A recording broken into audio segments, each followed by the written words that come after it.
Je suis Patrick Choisy, je suis ingénieur en biotechnologie. Je suis rentré chez L'Oréal il y a 11 ans maintenant.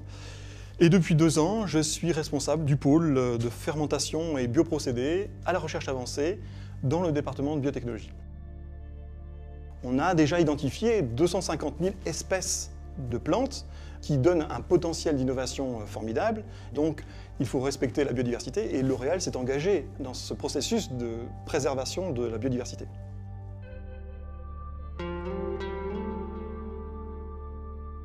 On cultive des cactus, on cultive des plantes qui peuvent pousser à 4000 mètres. Tout ça dans une perspective de ces promesses d'activité biologique essentiellement fondées sur le biomimétisme. On essaye de trouver ce qui permet à la plante de s'adapter à un environnement très particulier et d'en trouver des bénéfices cosmétiques. Ici, on a un rosier un peu spécifique sur lequel on a entamé des recherches il y a une dizaine d'années.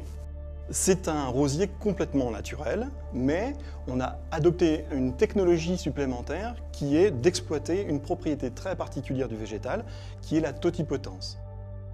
Il s'agit de couper un petit fragment, par exemple de la feuille, et on va le placer sur une boîte de pétri contenant un milieu nutritif qui ne contient finalement que des sels minéraux, du sucre, le saccharose, et quelques vitamines et surtout des hormones à des concentrations infinitésimales.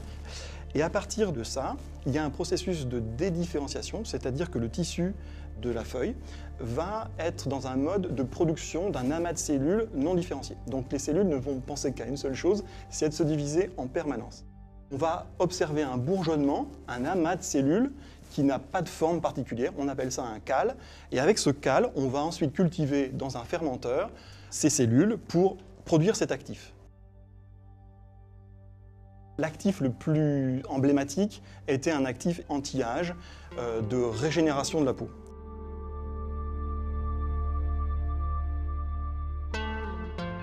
Les promesses d'actifs, que ce soit pour la pharmacie, l'alimentaire ou la cosmétique, sont proches de l'infini. Il n'y a que 250 000 espèces végétales recensées à ce jour, mais quand on applique une technologie particulière comme celle de la culture in vitro, en croisant ces 250 000 espèces, il y a des conditions quasiment infinies. J'en verrai jamais la fin dans ma vie de chercheur, de nouveautés, d'innovations avec le végétal, c'est sûr.